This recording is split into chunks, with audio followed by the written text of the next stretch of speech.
Chapter 23. Von Rossbach Estancia. Wendy couldn't sleep. She had, perhaps, dozed a bit, but for the most part she had simply lain still, too tired to move, too wide awake to truly rest. Her cramped body felt as though she was still in motion. Very distracting. She had heard people moving about downstairs for some time, and an occasional voice speaking Spanish, but things had quieted down now that darkness had fallen. I wonder what time it is. Not late, she thought. Perhaps 9 o'clock. But for farm people, that must be the same as midnight. They had to be up with the sun, didn't they? She listened carefully and heard no human voice, though the night was alive with the sound of insects. Different insects from the ones she was familiar with. The air smelled different too, dusty and spicy, kind of like a kiln did when baking pots. She heard a car in the distance and smiled to herself. She hadn't realized that she'd missed the sound of traffic. She tracked its progress by ear, and her heart began to beat faster as it approached. It must be John. Wendy wanted to spring to her feet and dance down the stairs to meet him at the door. Indeed, that was her intention. But she couldn't seem to gather the energy to do so, and lay on the bed, urging herself up, too paralyzed by exhaustion or uncertainty to get her muscles in gear. The car drove by the house, and her heart sank. She'd been mistaken after all. It was somebody else coming home. Wendy sighed, feeling discouraged and out of place. I shouldn't have come, she thought. She was suddenly amazed that she'd had the nerve to do so. John had no obligation to her. How dare she throw herself at him like this? What in God's name had she been thinking? She covered her face with her hands and groaned aloud. I'll leave in the morning, she thought. Before or after she'd seen John. One part of her longed to see him, to hear his voice and to hold him in her arms. Another cringed with embarrassment and dreaded seeing him, fearing rejection. Wendy sighed and dropped her arms to her sides. What's done is done. Face the music and move on. Certainly, Sarah Connor would like her to move on. There'd been no mistaking that. Her head lifted slightly, and she strained her ears. Had that been the sound of a distant door closing? It might be John's mother finally coming upstairs. Assuming she had a room upstairs. Maybe she's coming up to smother me with a pillow, to round out her list of crimes. In a way, Wendy supposed that would simplify things. And Sarah had certainly looked like she wanted to kill her for a split second there. Not that I intend to let her. Wendy sat up and swung her legs over the side of the bed, surprised at how much better she felt. The dizziness was gone completely, though her limbs still felt heavy. She stood up, the old nightgown that Elsa, the housekeeper's niece, had loaned her, falling softly to mid-calf. Tiptoeing to the door, she released the latch carefully, letting it swing open slightly. She heard a man's deep voice and the sound of booted footsteps downstairs. Then her heart leaped. That was John's voice, followed by his laugh. Sarah rushed out of the office and shushed them. That was followed by a tense silence. After a moment, Wendy heard stealthy footsteps on the stairs, and she closed the door and hurried back to bed, lying down and forcing her breath to a steady, slow, and audible rhythm. She caught herself falling asleep despite her excitement and thought, I should have tried that before. Wendy counted slowly to 100 before she dared to open her eyes to slits and tried to see if anyone was at the door. Unfortunately, she was facing away from it. Note to self: next time, think about position. After a few more tense moments, she decided to risk turning her head. No one was there. Her heartbeat decelerated, but by no means returned to normal. Wendy sat up slowly and once again tiptoed across the room. She opened the door, holding her breath, half expecting to find herself staring into Sarah's disapproving eyes. Still, no one was there. Wendy let her breath out slowly in relief. Slipping through the door, she slunk to the top of the stairs. From there, she could hear voices. They seemed to be coming from the office where she'd met Sarah, but they were muffled by the room's heavy door. Wendy crept down the stairs and made her way to the office. The hall was dark, and she had to steer her way past dimly seen obstacles, not always successfully. Despite the pain, she thanked God that stubbed toes made no sound when they contacted mahogany furniture. Once she reached her goal, she found herself stymied by the thickness of the elaborate door. She couldn't make out a word, but the tone of John's voice was not happy. Wendy stood straight, biting her lower lip. Then she took a deep breath and moved down the hallway to the room next to the office. The door to this room was open, and it too had French doors opening onto a walled garden. She tried the knob and found them locked, but she located the key by feel. Screwing her eyes shut and clenching her teeth, she turned the key with the greatest care, slowly easing the latch back. At last, without a click, the door stood unlocked. Wendy shook her hands out and just stood for a moment, letting her galloping heartbeat slow. The way my luck is going, she thought, the hinges will scream like a banshee. She turned the knob and opened the door. It moved silently, and cool night air washed over her, prickling the skin of her bare arms.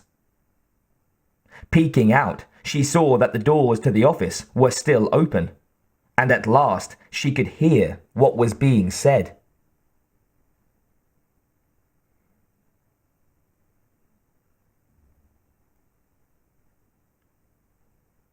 She's not a stalker, Mom. John's voice sounded weary, as though he'd already said it again and again. How do you know that? Sarah challenged. And how did she know how to find you? Dieter was sitting behind his desk, looking grim as he watched mother and son argue. John was seated in one of the guest chairs, while Sarah paced the floor like a caged tiger. She found out where I was a few minutes after I first contacted her, John admitted. Then he ducked his head, looking up at his mother from under his eyebrows as he waited for the explosion. There wasn't one. Sarah stood absolutely motionless and looked at him.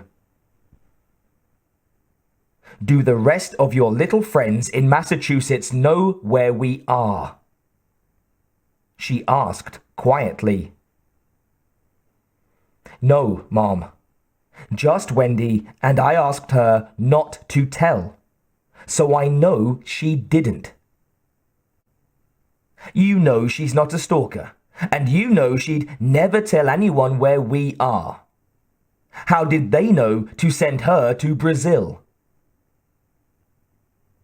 I told Snog that if he ever had an emergency and needed to get me, to meet me in Sao Paulo. He looked his mother in the eye, though the steadiness of her stare made him want to flinch. It's one of the biggest cities in South America, he explained. And it's far away from here, which makes it perfect for a meeting like that. Except that your little playmate didn't wait for you in Sao Paulo. She came directly here. Sarah folded her arms across her bosom and took a deep breath. And it's not like she's accused of murdering some nobody. Ron LeBain was a celebrity. She didn't kill him, Ma. How can you be so sure of that? Sarah asked as she resumed her pacing. How well do you actually know her? Well enough, John said, standing in her path. She's not a killer. He lowered his head to look directly into her eyes. Do you think I don't know one when I see one? It's not an exact science, Sarah snapped. You can't point at somebody and say, there's a killer, or at somebody else and say, there's someone who wouldn't kill to save their own life. If you think you can, you're kidding yourself. They stood eye to eye for a long moment. Why do you think she couldn't have killed him? First, because she thought the sun rose and set out of his ass. Second, because she had no reason to. Third, because there's nothing in her experience that would make her a killer. You don't know that she didn't have a reason, Sarah argued. You haven't even spoken to her. Well, if she did have a reason, then it was self-defense, John shouted. He struck his chest. I know her. I trust her, and that should be enough for you. They both stood there, glaring at each other and breathing hard. What really matters, Dieter said calmly, is whether or not she was followed. There's been no sign of anyone. Sarah looked away from her son and moved towards the desk. She says she drove straight from Sao Paulo and only stopped 3 times for gas. She says she didn't ask for directions and that she kept checking to see if anyone was behind her. Which I believe, because she was obviously scared as a rabbit. Of course she is! John snapped in exasperation. Weren't you? Sarah spun on her heel to face him, her mouth open for a retort. No, Dieter said. They both looked at him, their mouths open. There's no point in continuing this argument.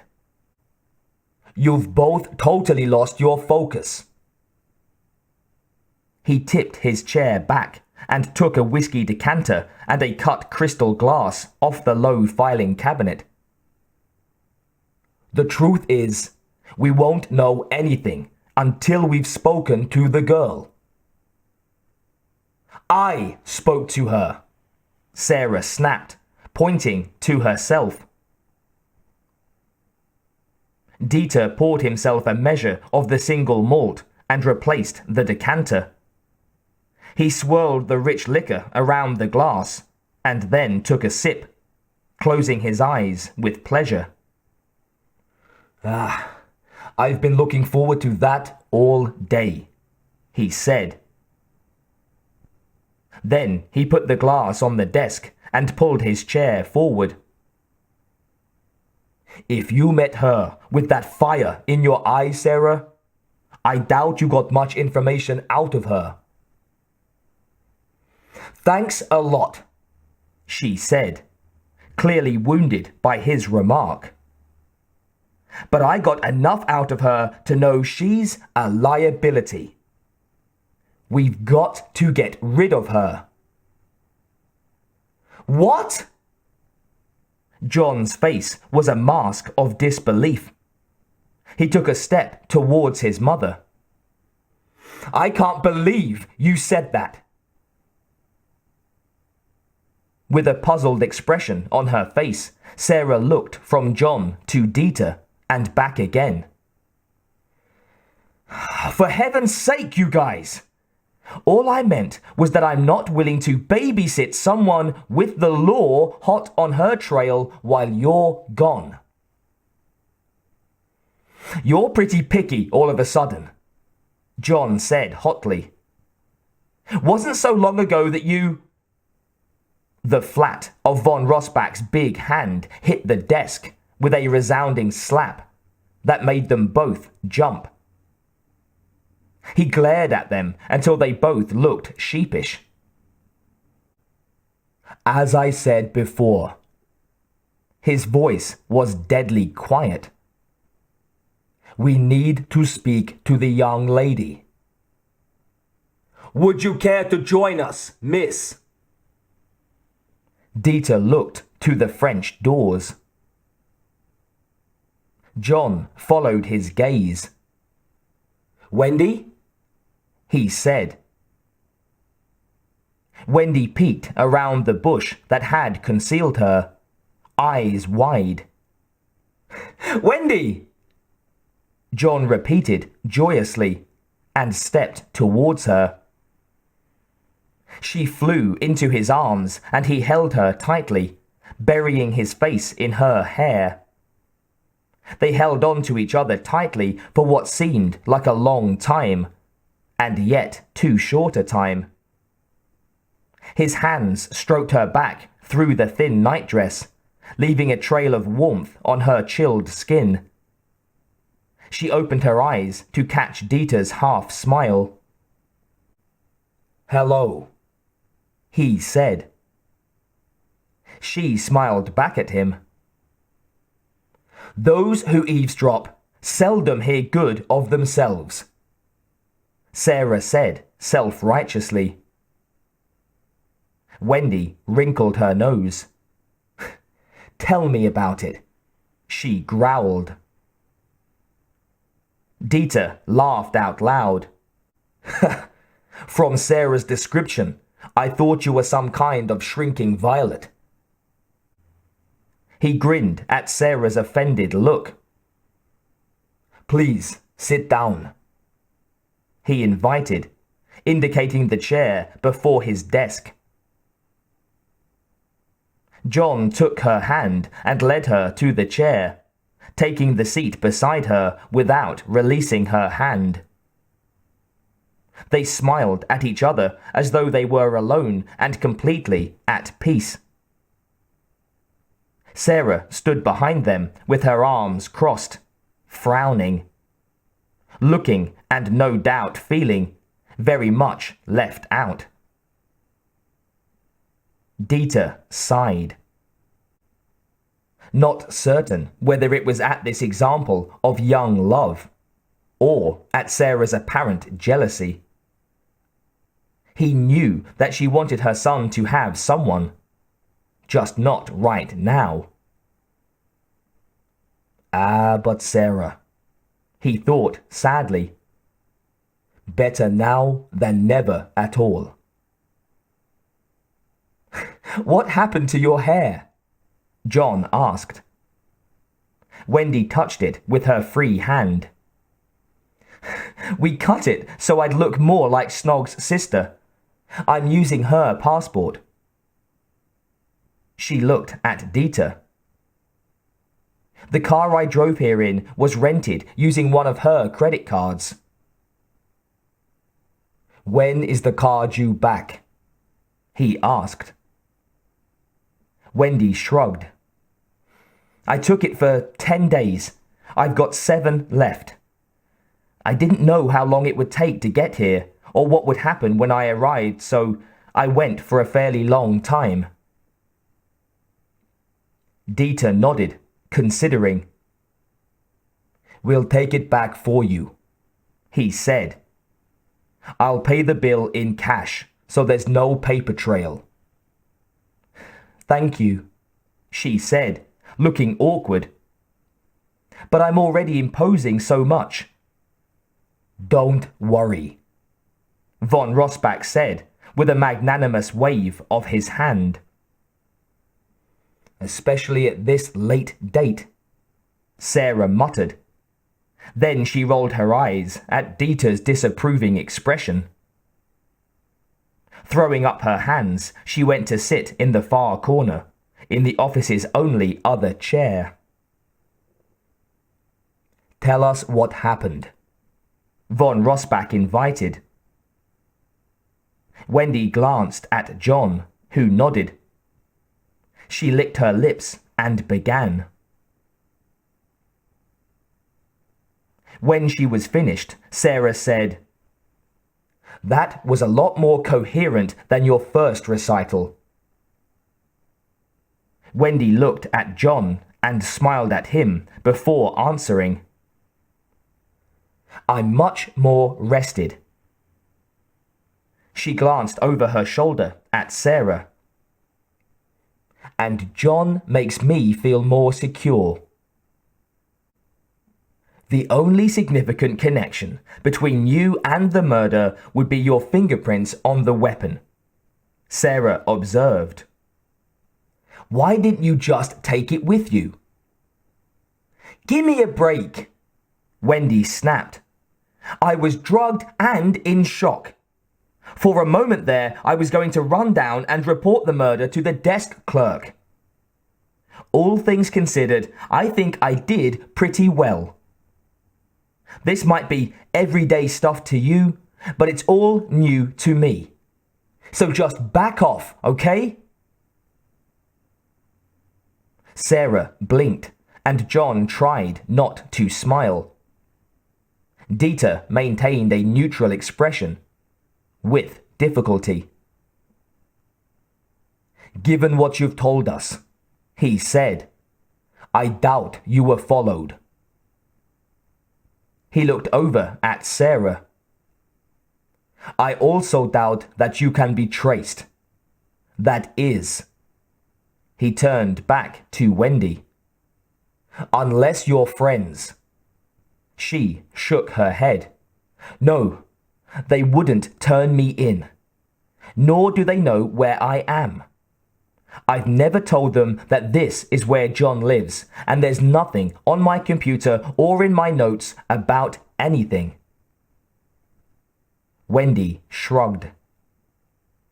So things are as safe as they can be, under the circumstances. Von Rossbach nodded. You look tired, he said gently. Why don't you go back to bed? We can talk more in the morning. Wendy glanced uncertainly at John, who squeezed her hand. I'll go up with you, he said. I'm tired too. But the look he gave her promised at least a few minutes together. Hand in hand, they left the room without looking back. After they'd gone, Dieter and Sarah sat quietly for a few moments. Then Sarah got up from her chair and approached the desk. I've never seen you like this, Dieter observed. Sarah snorted and half smiled. I've never felt like this, she admitted. As she took Wendy's seat, she raised and dropped her hands to slap her thighs. It's just that I don't know anything about her. The big Austrian laughed and quickly said, when she frowned, My mother said exactly that when I got my first serious girlfriend. Sarah grimaced. Yes, well. She gave him an assessing look. How did you know that she was out there? I didn't have a clue. The shampoo in the guest bathrooms has a very strong scent, he admitted. She tilted her head, looking at him in amused surprise. I'd noticed that, but I never realized there was a reason for it. She shook her head and laughed. But even so, I didn't smell her. I thought that was why you stopped using it, he said. So I wouldn't know where you were. Not likely, she said. I stopped using it because the smell made me gag. They grinned at each other until she lowered her eyes. It's obvious that she adores him, Dieter said, his expression sympathetic. Sarah instantly went on the offensive. She also allegedly adored Ron LeBain. And look at what happened to him. Oh, come on, Sarah. She's a victim of circumstance. John backs her up. And the neighbors always say, he was such a quiet man.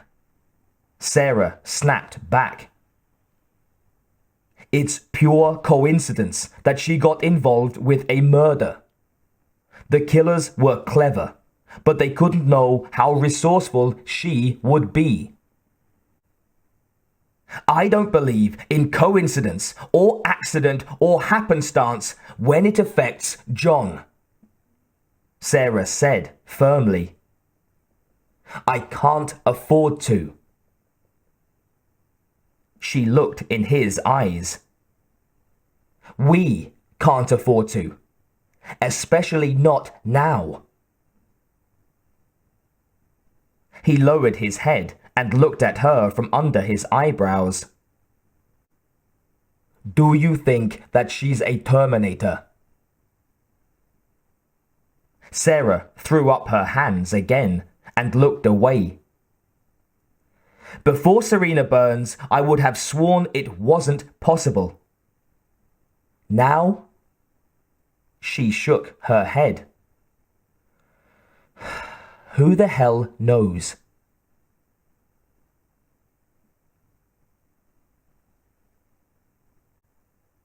In Wendy's room, on Wendy's bed, the two young lovers lay entwined.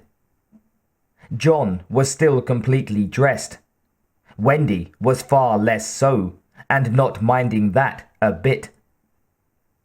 She tugged at John's shirt as she kissed him, inhaling his scent, her eyes closed with sheer pleasure. John stayed her hand, captured it, and brought it to his lips.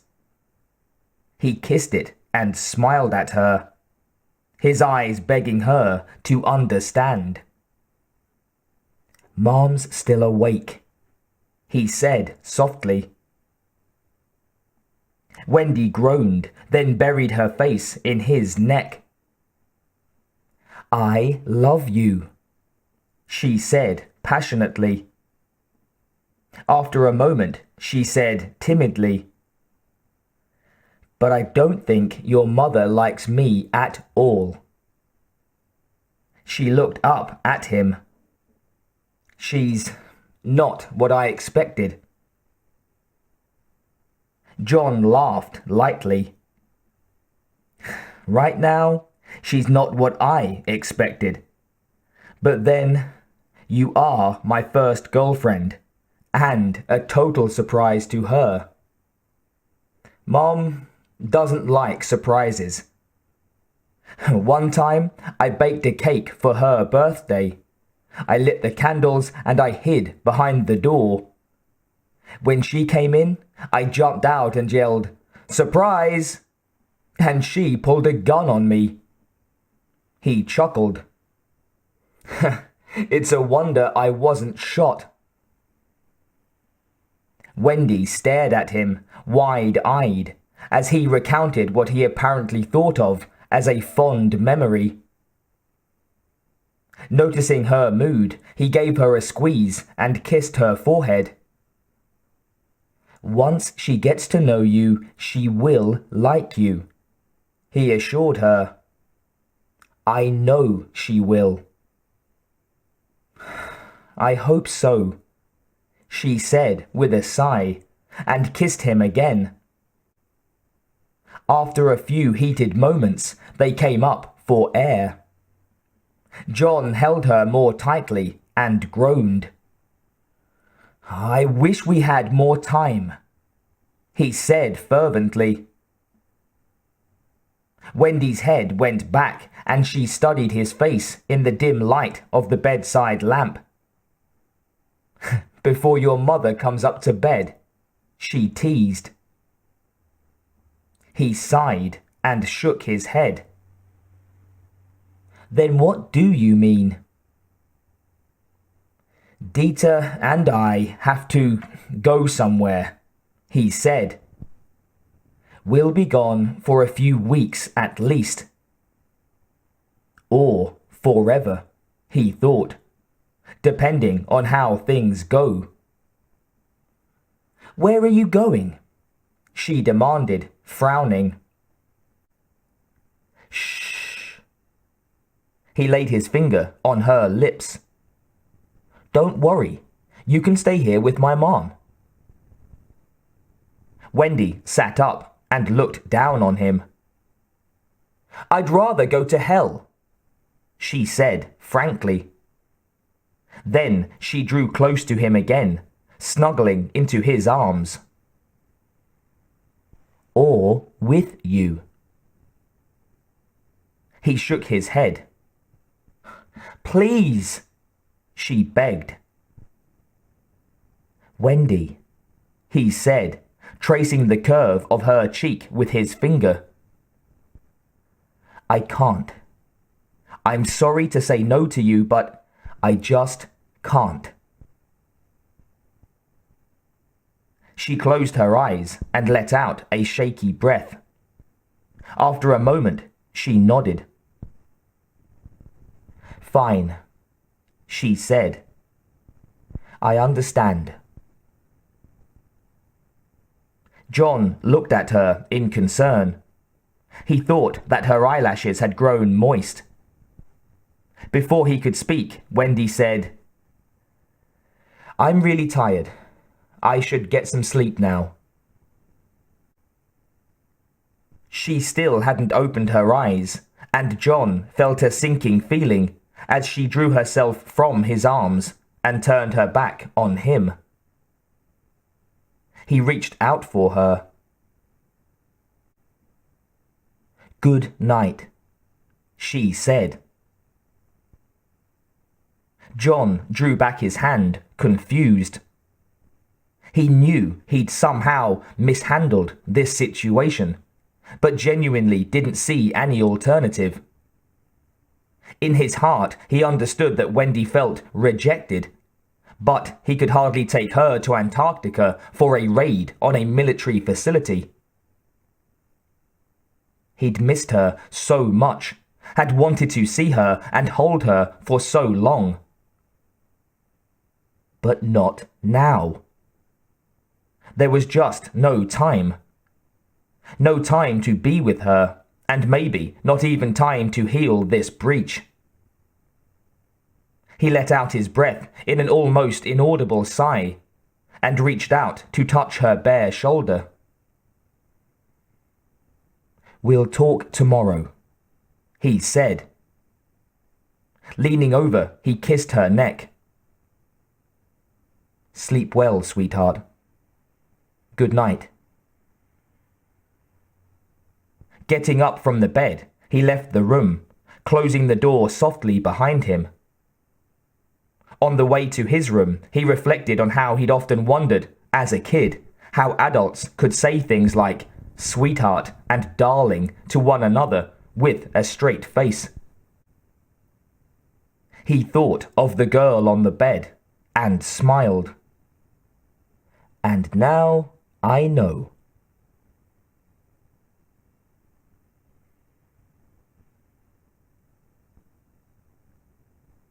Wendy heard the click of the latch as he left the room and raised her head from the pillow. She gave one self-pitying little sniff, then steeled herself. She was going with him. He just didn't know it yet.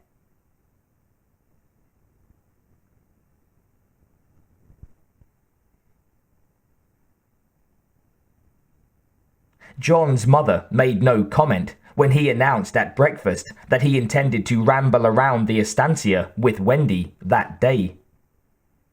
The very lack of reaction raised Wendy's hackles even more than John's blithe assumption that she'd go with him. "Do you ride?" John asked her, smiling. "'Fraid not," she said. "I wanted a horse when I was little, until my dad explained about mucking out. Then I changed my mind and made do with Breyer's figures and glossy calendars." She grinned. "Truth to tell, we had a hard time affording my cat." "I can teach you," John offered. She smiled at his eager expression, her heart giving a little extra thump, and decided to forgive him. "I'd like that. But first, I'd like to enjoy your company with no distractions. She was about to say, "I've missed you," but suddenly remembered that they weren't alone, and became shy.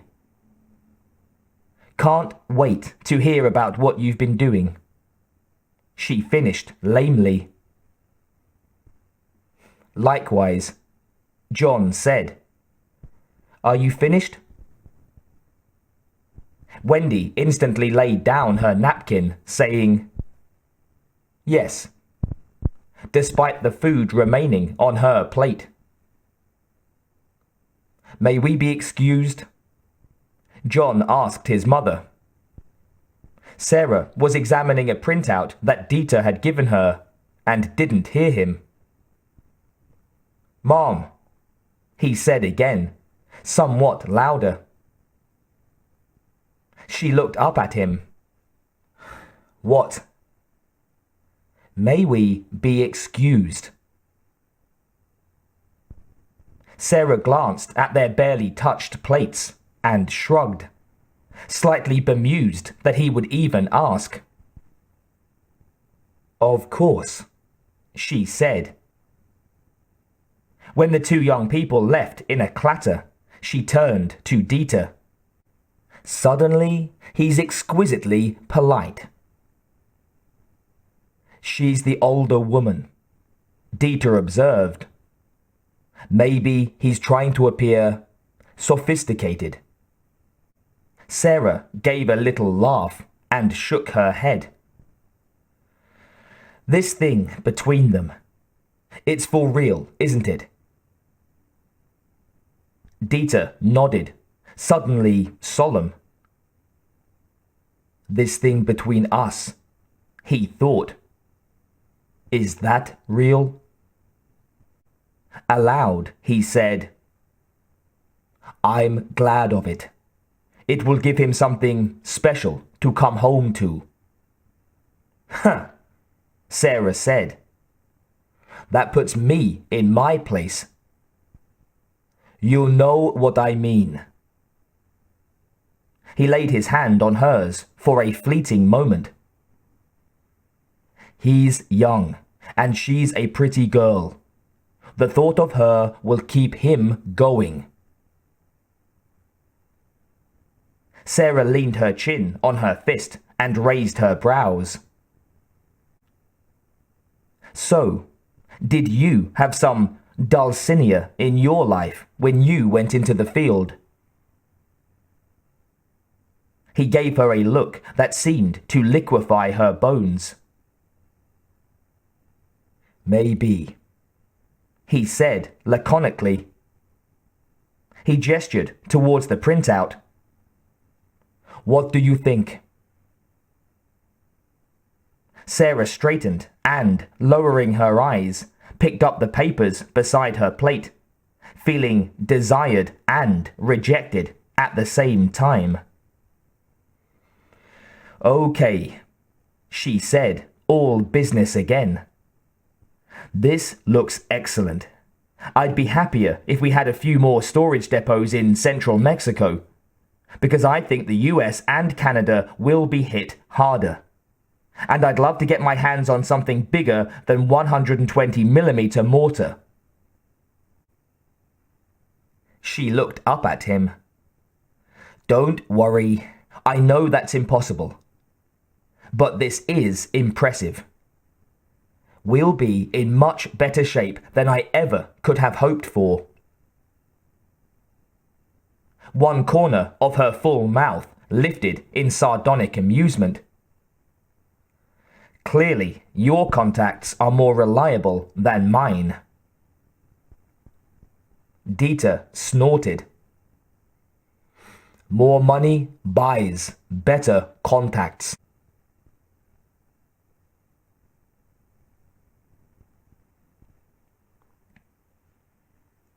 John cut an apple with his pocket knife and gave the piece to Wendy, who offered it on her open palm to an enthusiastic Linda, Sarah's mare. She smiled at the feel of the horse's soft muzzle and warm breath. "You breathe into their nostrils to introduce yourself," he told her. Wendy leaned forward and blew gently, but it seemed to her that Linda wasn't very interested. Or else she was doing it wrong. Or maybe the mare just wanted more apple.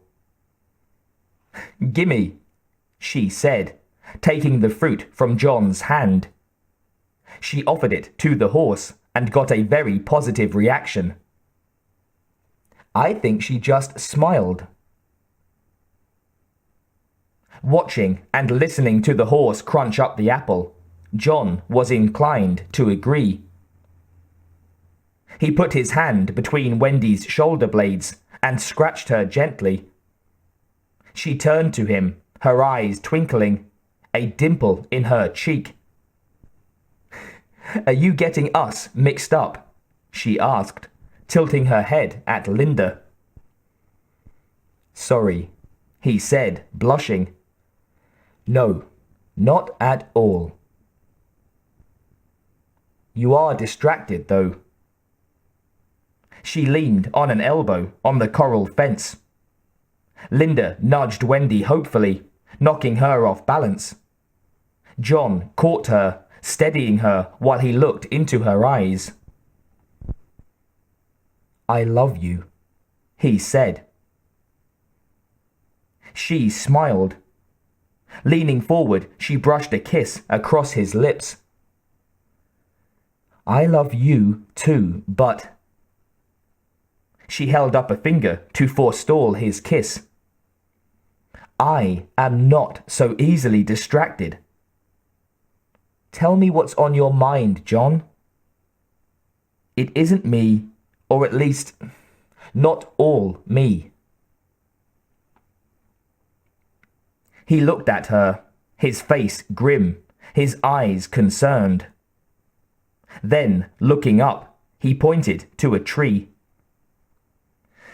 "Let's go and sit over there." As they approached the shade, Wendy saw that a blanket and a picnic basket had been left there, and she turned to John with a smile. "No wonder you were willing to walk out on breakfast. When did you bring this out?" "I didn't," he answered, collapsing bonelessly onto the blanket. "But I have friends in the right places." He opened the basket and offered her something wrapped in a napkin. Wendy accepted it, going to her knees beside him. It turned out to be an extremely moist sort of savory pastry. "It's good," she said, around a mouthful of oniony, cheesy, corn muffiny stuff. "It's called sopa paraguaya, a traditional breakfast food. Marietta, the housekeeper, makes the best." He opened the thermos and poured them each a cup of coffee with the milk and sugar already added. "This I'm not so crazy about," she said, making a face. "Hey, it's got caffeine." John took a long swallow. "I didn't sleep much last night." "Me either," Wendy said. They were quiet for a while, filling the silence with eating and drinking.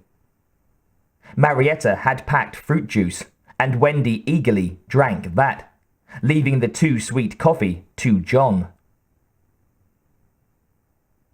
"Tell me," she finally said. He looked at her questioningly. "Don't give me that look," she said, giving his shoulder a shove. "It's so on your mind that I can practically see digital letters running across your forehead. But if you insist, I'll make it easy for you. When are you leaving and where are you going? And what are you going to do when you get there?" He bit his lips and looked into his coffee as though trying to divine the future from it. Wendy gave him another shove. "What's the point of holding out on me, given where I am and what I already know?" "Good point," he admitted at last, sitting up. He shook his head. "Mom will kill me for this." Wendy laughed. "I seriously doubt that. Me, maybe. But from her at least, you're safe." John grinned and, putting his hand behind her head, pulled her towards him for a kiss. Then let her go. "We're going to Antarctica." "Cool," she said, then laughing, held up her hands. No pun intended, honest. He smiled, then frowned. They've started up the Skynet project again at a secret base they've got down there. We're going to take it out. To blow it up, you mean? Wendy said. Her face grew thoughtful, and John kept silent, putting off what he saw as an inevitable argument. She would give him reasons why she should come, and he would refuse. Then she'd be hurt, and would in turn hurt him by withdrawing, or even, perhaps, by saying something in anger. He lay down on his back and looked up at the tree and the blue sky just visible through its canopy of leaves. I think you might be making a mistake here, she said slowly, still obviously thinking hard. I mean, you blow this thing up and they just rebuild it somewhere else. John looked over at her, but said nothing. Wendy turned to him eagerly. What you need to do is get something into the programming that will also become a part of their stored data. Something that will prevent the thing from becoming sentient. John blinked. Can that be done? He asked, sitting up to face her. Yes, and it would probably be a lot easier than trying to make a machine sentient in the first place. And you know what? She leaned close as though to kiss him. I've already done a lot of the work. So you do need me to come with you. Then she did kiss him. John pulled his head back after a moment to give her a speculative look. I'm not all that easily distracted myself, sweetheart. If you can write a program that will do this, why can't we install it? Dieter and I are both computer literate. Wendy gave an exaggerated sigh. Well, I have most of the ideas down, she admitted. But I was coming at the problem of AI from a different direction. Namely, creating self-awareness, not stifling it. So, I'd have to rewrite the program. She shrugged. And that will take a little time. We don't have years, he said, disappointed. It won't take years. I've already identified a number of factors that indicate sentience. Well, she admitted with a deprecatory shrug. I've gotten a huge boost from Kurt Weimeister's articles, but those were just a springboard. I've gone much further. I can do this, she insisted. By the time we get there, I could have it ready to go. Wendy tried to keep her expression neutral and to hide any trace of the mantra, "Take me, take me, take me," that yammered in the back of her head. John looked at her in astonishment. What you're saying is that we wouldn't have to blow it up? Not at all, she agreed, nodding enthusiastically. It will be better if you don't, because this way you'll corrupt all of their updated information.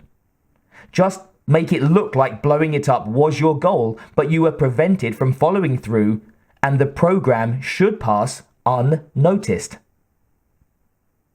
She bit her lip. Don't say too much, she cautioned herself. Let him work it through. John looked up from his reverie. Let's go talk to Dieter,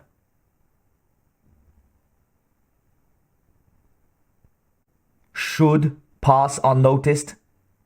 Dieter said. He folded his arms before him on his desk. My dear Wendy, we can't afford should. We need to kill this monster. Which John tells me you've already done twice. Wendy challenged from her chair in front of him. So killing it isn't working. You need to prevent this thing from becoming a monster. Maybe something less obvious and less destructive is the answer. Let them have their Skynet. She waved her hands in an expansive gesture. Just don't let that Skynet reach its full potential. All they're looking for is a tool, not something that's going to try to take over the world. Let them have what they want while making sure that you get what you want. They'll never even suspect anything's wrong, because, from their point of view, nothing will be wrong. She stopped talking, looking at him as though willing him to give her the go-ahead. Von Rossbach pushed out his lower lip, as he thought, and John stood behind Wendy's chair, tapping his foot nervously. How likely are they to find this program you're proposing? Dieter asked. Not very, Wendy assured him. A program like the one that makes up Skynet is extremely complex. There are millions of lines of text involved. I could never have done it without the data that John gave us from the thing's head. What I'm intending isn't going to interrupt Skynet's function, so it won't cause problems for the designers. All I want to do is prevent unintended consequences, and I can do that by spreading my program out quite a bit, so that it won't stand out as something alien. When von Rossbach still looked dubious, she hastened to explain further. They'll certainly check the program after your visit, she admitted. I know I would. But they'll be looking for keywords that will involve self-destruction. While our goal isn't to destroy it, but to get the computer to ignore certain data. Something like that won't stand out. And unless someone is so anal that they insist on going over every single line of text, it will not be noticed. Where's your mother? Dieter asked John, who shrugged. Let's go find her.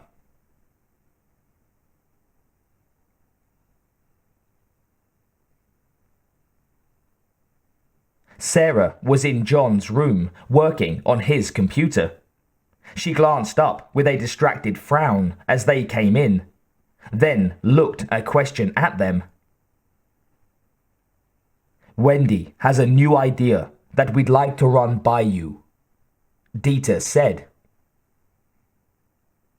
Sarah turned to the girl and gave her all her attention.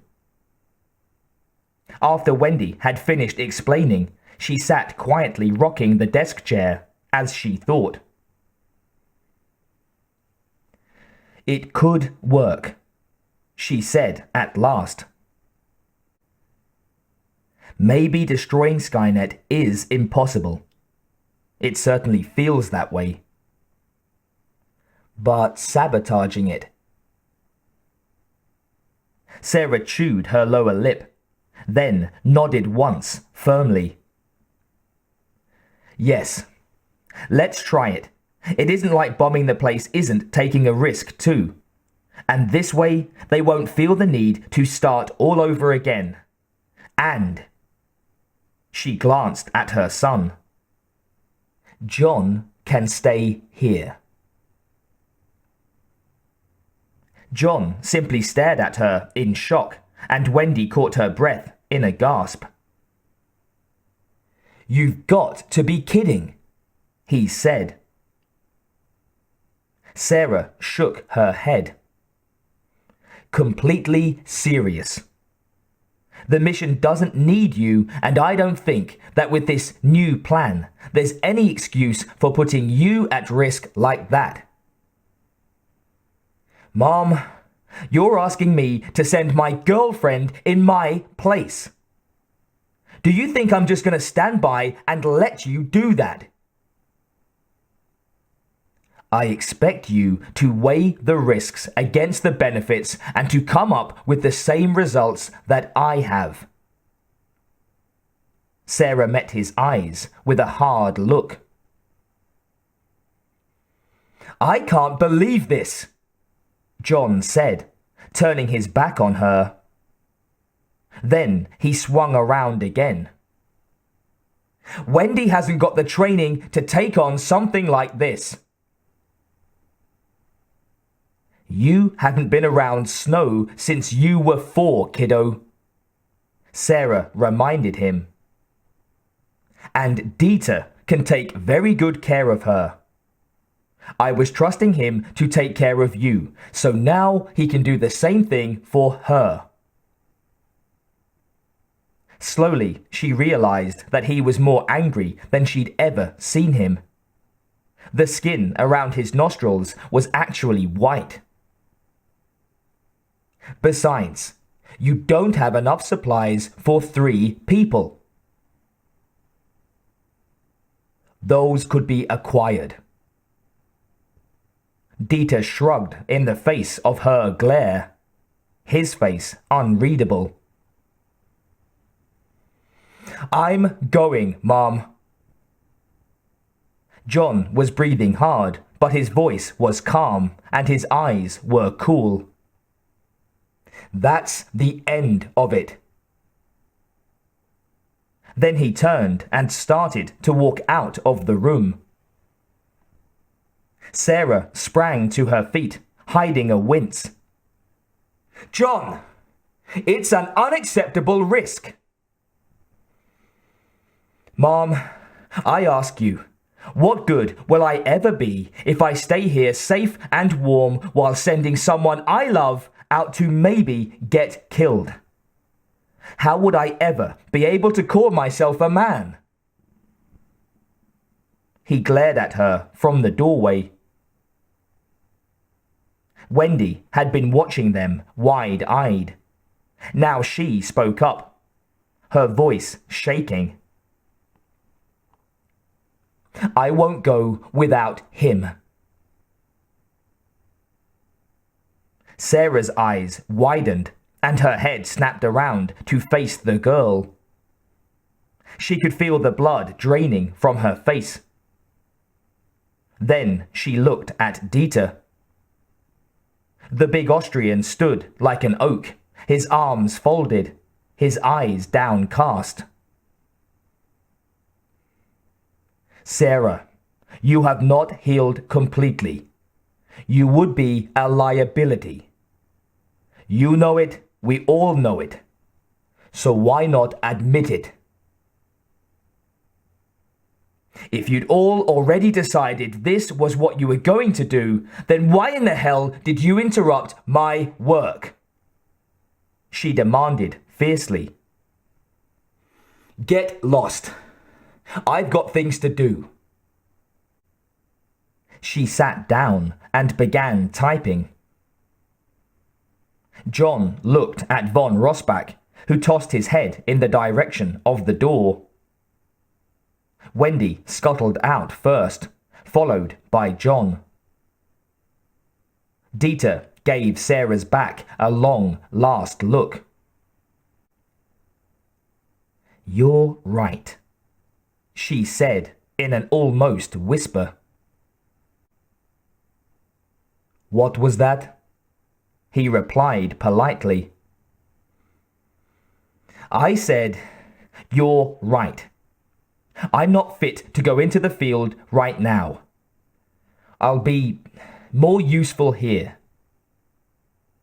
A pause. Harder to wait than to do. Dieter smiled and pulled the door gently to.